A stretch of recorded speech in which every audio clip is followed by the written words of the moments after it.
안녕하십니까. 샤론코치TV가 새롭게 선보이는 샤론코치의 명강사 앤 명품학원.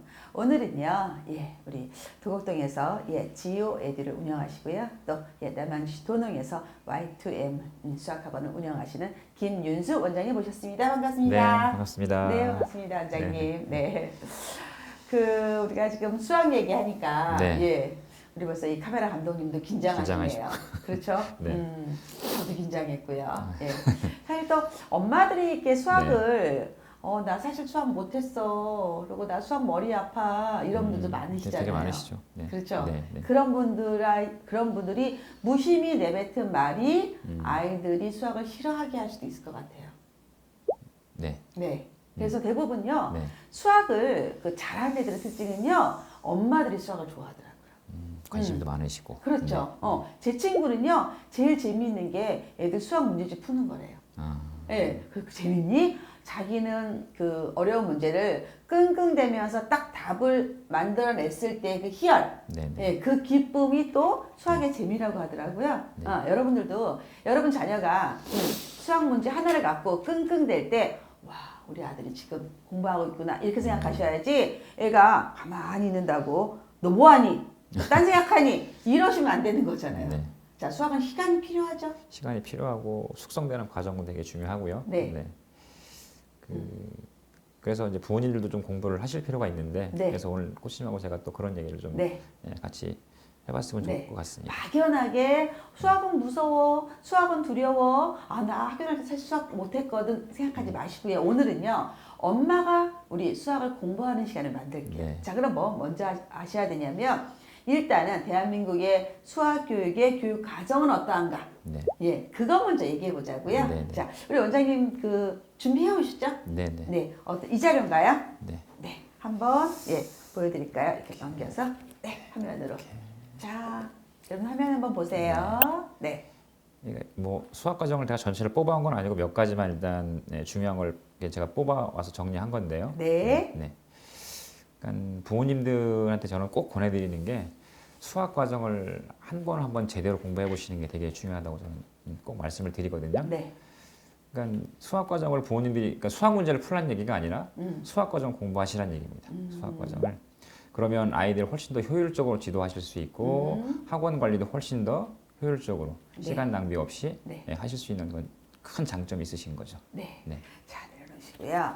자, 그러면 일단은 뭐냐면 문제를 풀라는 게 아니라 수학이란 과목에 어떤 과목이 있다, 과정이 있다, 알으란 얘기잖아요. 자, 보니까요. 자, 교과 과정의 흐름 이렇게 돼 있고요. 첫 번째가 수, 그 다음에 연산, 세 번째가 도형, 네 번째가 방정식, 다섯 번째가 함수.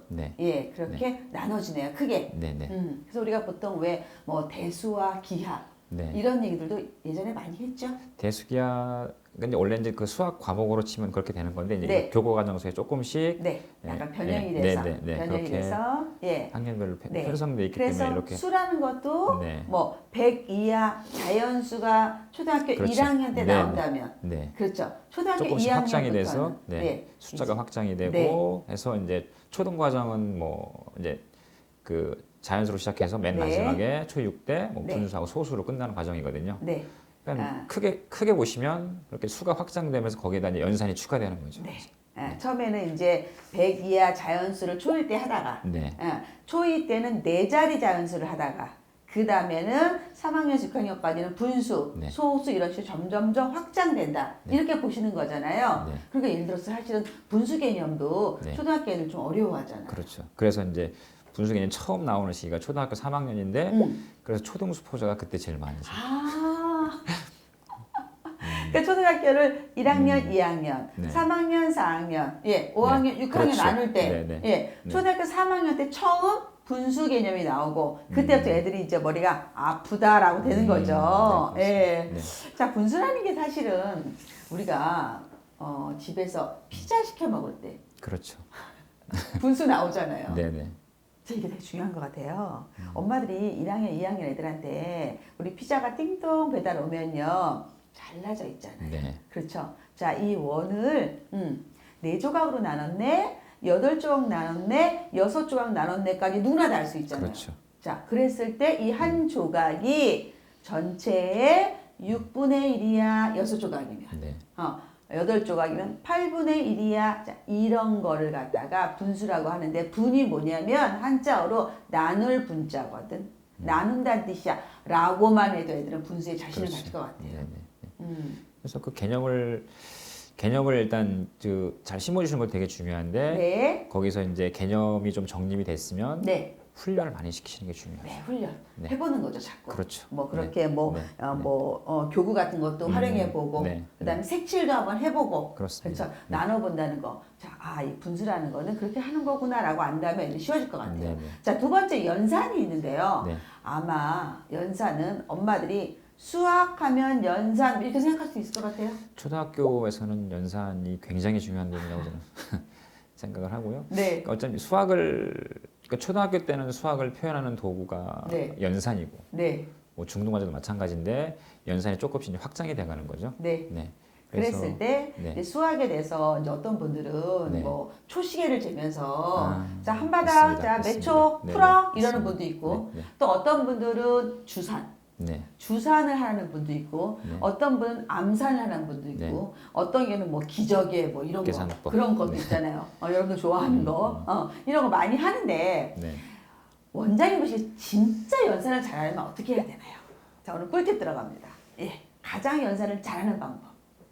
연산 잘하는 방법은 저는 개인적으로 추천하는 방법이 본인이 직접 써서 풀어보는 거예요. 뭐를 써요?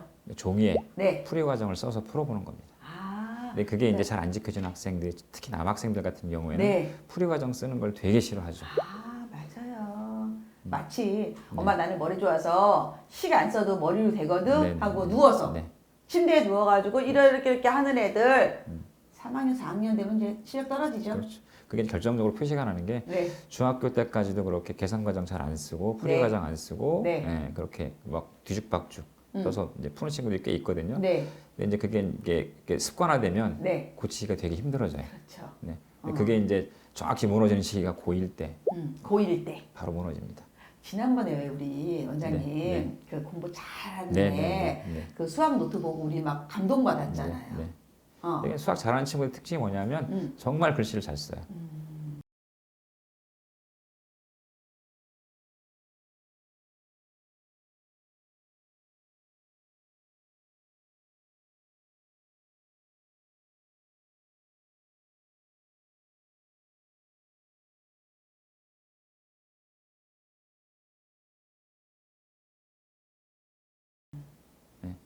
그리고 그 식을 쓴 게 네. 예술 작품 같았잖아요. 네.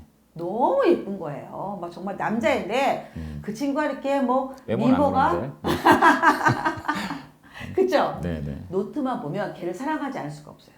반듯하게. 자, 걔 그래서 어디 갔죠? 그래서 뭐 재수는 했지만 네. 연대 갔습니다. 연대 의대 갔습니다. 갔어요. 네. 근데 의대 갔어요. 그 노트 정말 여러분들 보여드리고 싶을 정도로 정말 너무너무 아름답게 깨끗하게. 자, 이게 뭐냐면요. 처음에 네. 식이 처음에는 10줄 될 수도 그렇죠. 있겠죠. 네, 네. 그거를 6줄로 바꿀 수도 있고요. 네.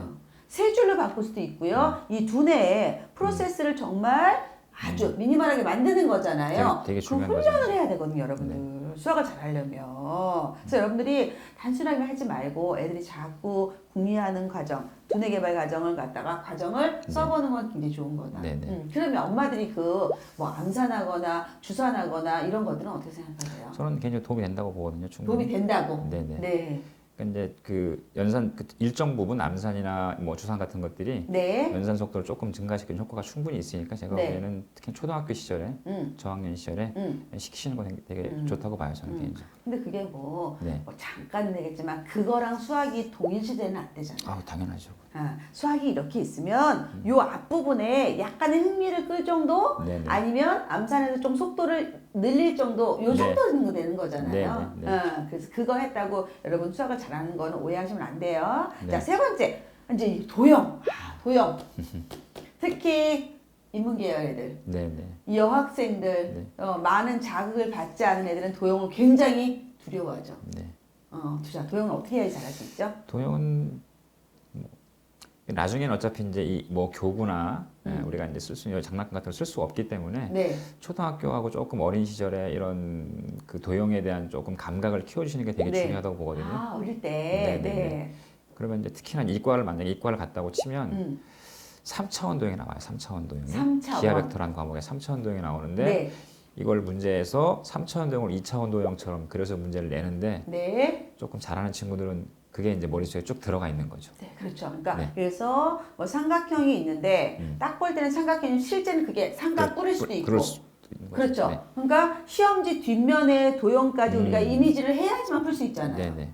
그래야지 조금 쉽게 접근할 수가 있는데 네. 그게 힘든 친구들도 있는 거죠. 그럼요. 제가 보기에는 그런 감각은 조금 어렸을 때 많이 길러지는 네. 것 같아요. 그러니까 어릴 때 여러분이 레고 하거나 네네. 블럭 쌓거나 종이접기 같은 거 해봤을 때 이 평면이 입체가 되는 과정을 습득했다면 네. 실제 시험지는 평면이잖아요. 그렇죠. 예. 평면의 시험지를 보고도 우리가 입체를 알 수 있다는 그 뜻이잖아요. 네, 네, 네. 그래서 이거는 여러분 많이 특히 체험 위주로 그렇죠. 어릴 때 공부를 해보면 아마 수학의 도형 파트는 되게 좋을 것 같아요. 네, 네. 자, 그럼 우리 이제 이 방정식, 자, 또 수포자를 만드는 네. 대량 생산하는 주범이죠. 네, 네. 방정식. 자, 이건 어떻게 해야 되죠? 사실 그 방정식 개념이 처음 나오는 건 중1 때 나오거든요. 중1 때. 네. 근데 이제 뭐 어머님이 좋아하시는 초등학교 학원들, 뭐 네. CMS니 네. 뭐 황수 이런 학원들이 네. 그 입학 시험을 볼 때 보면은 이 문제는 방정식 개념을 어느 정도 일정 정도 터득하고 있어야지 풀 수 있는 문제들을 계속 냅니다. 그러니까 초등학교 수학학원 레벨 테스트인데 실제로는 우리 원장님이 봤을 때는 네. 이거는 중등 과정을 선행하지 않으면 풀 수 없는 문제를 내는군요. 그렇죠. 그렇죠. 네. 그럼 엄마들은 어떻게 해요? 엄청 상처받죠. 여러분 그렇게 너무 그런 거 속상해하지 마세요. 네, 자, 네. 그러면 어떻게 해요? 일단은 우리가 아이들이 첫 번째 분수, 소수 개념이 나오면서 수포자가 만들어지고, 네. 예, 또 그다음에- 도형을 두려워하면서 또 수포자가 만들어지고, 네. 예, 이제 방정식에 대해서 또 불안해하잖아요. 네, 그럼 네. 초등학교 때 네. 중학교의 방정식을 공부하려면 미리 어떤 걸 준비하면 도움이 많이 될까요? 초등학교 때 방정식 개념을 도입하지 않는 이유가 뭐냐면 이제 그 제대로 방정식을 하려면 문자하고 숫자를 결합하는 능력이 좀 있어야 되는데 네, 그게 없으니까 이제 방정식 개념을 단어를 빼놓은 거거든요. 네, 근데 제가 굳이 뭐 그 문자 개념하고 숫자를 결합하지 못해도 방정식을 충분히 소화할 수 있는 능력이 애들이 되거든요. 네. 초등학교 수준에 맞게끔 방정식을 조금 변형시켜서 지도를 하시면 아이들이 문제 푸는데 도움도 많이 되고 뭐 실수도 많이 줄고. 예. 그러니까 애들이 그렇게 일단 되겠죠. 1, 2, 3 하고 네. A, B, C 나오면 머리 아파지는 거죠. 그렇죠. 그래서 어떻게 해요? 정말 개념부터 이거는 중요할 것 같아요. 네네네. 개념부터 애들이 이거에 익숙해지고 많은 문제를 풀어보면서 이제 A나 1이나 쉽게 와야지 이거 풀 수 있잖아요. 네네. 예, 네. 그래서 이런 또 훈련도 많이 필요할 거다. 자, 이제 또 마지막에 가장 중요한 함수. 네. 네, 이거 어떻게 해야 되는 거죠? 함수도 맨 처음에 나오는 게 중1 때 이제 나오긴 하거든요. 중1 근데 때. 이 함수가 뭐냐면 사실 중등 과정부터 고등 과정까지 시작부터 함수를 하지만 네. 마지막에 이제 여러분들이 잘 아시는 그 미적분도 사실 함수를 완성하는 단원이긴 하거든요. 네. 그래서 함수는 계속 나오신다고 보시면 돼요. 네. 계속 나오는데 이제 만약에 중1 때 나온 함수를 못했다? 그럼 중2 때 나온 함수도 잘할 수가 없겠죠. 그래서 함수는 되게 연결성이 되게 중요하고요. 네. 예, 그래서 그 연결성을 잘 파악을 하셔가지고 네. 중간에 비어 있는 부분은 꼭 네. 치료를 그렇죠. 하시고 넘어가셔야 돼요. 네. 그런 것 같아요. 수학은 우리가 왜 네. 나선형이라고 하잖아요. 네네. 그래서 어릴 때 기초가 좀 부실하면 네. 결국은 나중에 구멍이 나고 또 구멍이 나면 자신감이 없어지고 그렇죠. 결국은 포기하게 되더라고요. 그래서 구간도 계속 다지기가 필요한 것 같아요. 네. 네. 그래서 심화, 그래서 선행에 나가면서도 심화 네. 계속 이렇게 겹치면서 네, 네, 공부를 해야 되지 않을까라고 생각이 드는데, 자, 우추가 아까 보니까 교재가 나와 있어요. 네. 지금 여러분들은 이제 이 방송을 보시는 분들이 대부분 이제 유아, 초등, 중등 엄마들이긴 하지만 네. 수학의 끝을 안다는 의미도 되게 중요하거든요. 자, 교재 보니까요, 개념서, 문제, 기본서, 심화, 최상위 심화, 네. 뭐 기출문제 이런 식으로 난이도가 있어요. 네네. 그렇죠. 근데 교재는 일단 어머님들이 조금 쉽게 구분하실 때 중요한 게 일단 개념서가 있고요. 크게 네. 보시면 개념서. 제가 보기엔 한 3개 정도 구분하시면 될 것 같아요. 개념서하고 그다음에 문제 기본서. 그다음에 심화 문제서 네. 이 정도 구분하시면 될 것 같아요. 그러니까 개념서는 여러분 네. 많이 아는 뭐 개념 원리, 네, 개념 그렇죠. 원리. 뭐 개념 플러스 고등 유형, 과정에서는 뭐 정석, 정석, 네, 그런 것들이 것들. 있고, 네. 기본서는 여러분들 잘 아는 뭐 센수학, 네, 그렇죠. 그런 것들. 그런 네, 것들. 네. 심화 문제는 뭐 최상위, 최상위라든가 네. 이런 것들, 네, 뭐 네. A급 수학 같은 네, 거 네. 그런 것들도 이건 최상위 심화에 들어갔네요. 네, 네. 이런 식으로. 그래서 아마 교재는 분명히 세 가지 레벨, 세 가지 스텝이죠. 네. 그 정도는 해야 되지 않을까라고 네. 말씀해 주시는 거잖아요. 네. 그리고 또 하나 말씀드리고 싶은 건 출판사를 조금 다르게 하시는 것도 되게 중요해요. 네. 처음에는 만약 개념서를 뭐 A 출판사 걸 봤으면 네. 문제 기본서는 뭐 B 출판사 걸 보고 이런 식으로. 그래서 뭐 천재했다가 그렇죠. 좀 나중에 문제는 디딤돌을 한다든가 네, 뭐 네, 이런 식으로 바꾸라는 네, 얘기잖아요. 네, 네. 그래서 다양한 출판사별로 많은 그 정보를 줘라. 네, 네, 이런 뜻이네요. 네, 자, 그러면요 혹시 네, 네. 요즘 엄마들이 많이 얘기하는 메타인지 있잖아요. 네. 메타인지. 네. 자, 그거 좀 쉽게 좀 설명해 주세요. 예. 메타인지는 제가 보기엔 수학에서 메타인지가 되게 중요한 부분은 뭐냐면, 그러니까 본인이 아는 것과 모르는 것을 정확히 구분을 해야 되는데 보통의 아이들이 거의 그렇지 않습니다. 그러니까 내가 뭘 알고 뭘 모르는지를 정확히 구분할 수 없다는 게 큰 문제가 있는 거죠. 네. 그게 네. 보통 그 수능 만점 맞거나 네, 네. 공부 잘하는 애들은 뭐라고 얘기하냐면 인터뷰할 때 저는 오답이 있으면 그거를 알 때까지 반복해서 완벽히 알고 넘어갔습니다 이렇게 얘기하잖아요. 네, 네. 제가 많이 봤어요 인터뷰 기사. 그런데 실제 공부를 못하거나 어려운 애들은 내가 뭘 모르는지 몰라. 그게 어떻게 보이냐면 네. 수업을 해서 이제 오답을 제가 정리를 해줍니다. 네. 그럼 다음에 한 달쯤 뒤에 틀린 문제를 또 풀게 하면 네. 또 틀리는 거예요. 그럼 왜 그러는 거죠? 이제 그만큼 본인이 뭐 아는 것과 모르는 부분을 구분을 못했을 한 것도 있지만 네. 예, 정확히 개념을 숙지를 못한 거죠. 그러면 완벽하게 몰랐는데 본인이 안다고 느끼고 넘어가는군요. 그렇죠. 네. 이게 가장 위험하죠. 네. 그러니까 풀이를 암기했을 수도 있고. 네. 그래서 수학은 정말 정직한 과목이라고 말씀해 주셨잖아요. 네, 네. 나중에는 네가 아는지 모르는지를 분명하게 구분한다는 거죠. 그렇죠. 우리가 네. 꼼수를 부릴 수 없다는 얘기잖아요. 수학이라는 것 자체가. 자, 그러면요. 지금 네. 우리 초등학교 애들이 이제 아까 말씀해 주신 교과 과정들을 쭉 따라가잖아요. 네. 근데 위기가 몇 번씩 오죠. 네, 네. 예. 뭐 초3 때도 오고 중1 때도 네, 오고 중1 때도 오고 고1 때도 오고 네, 그렇습니다. 고1 때도 오고. 자, 그 네, 네. 위기를 넘기려면 어떻게 해야 되는지 그 팁 좀 주세요.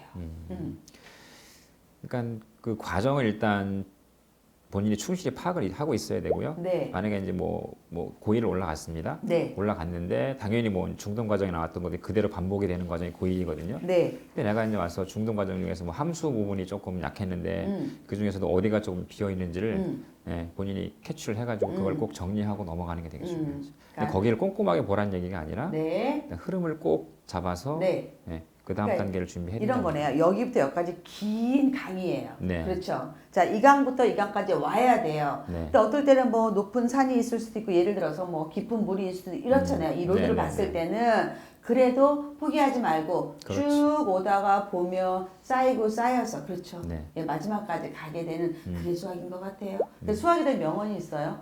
수능 전날까지, 수능 아침까지, 맞아. 수능 2교시까지 공부하라는 게 수학이잖아요. 네.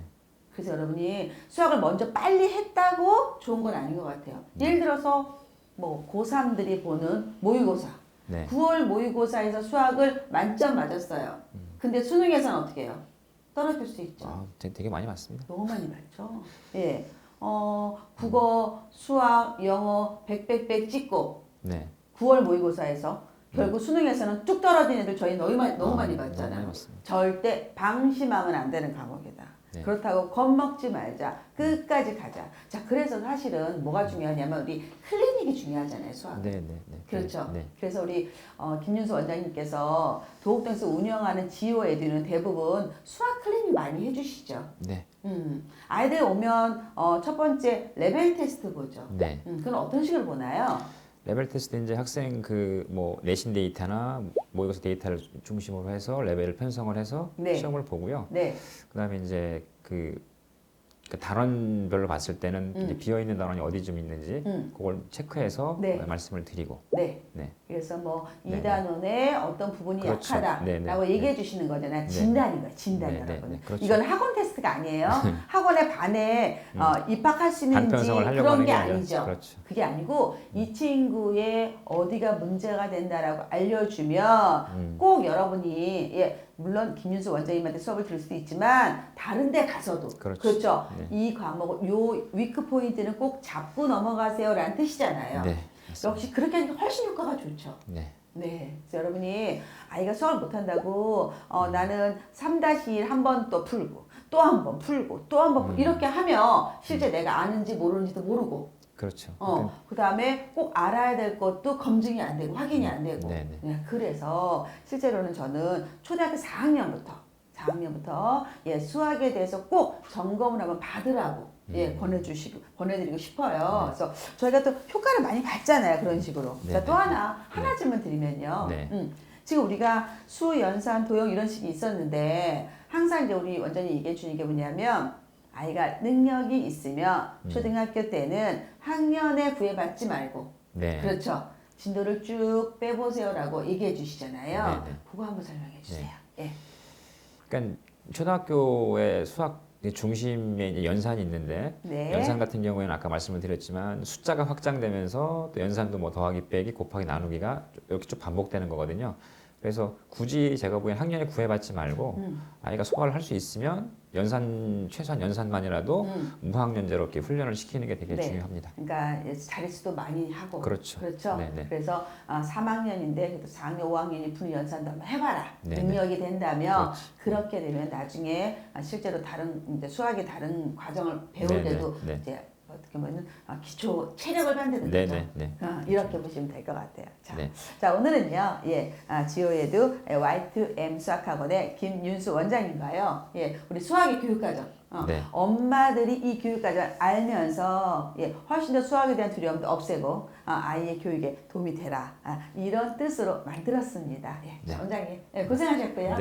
다음 주에 더 핫한 주제로 돌아오겠습니다. 감사합니다. 감사합니다.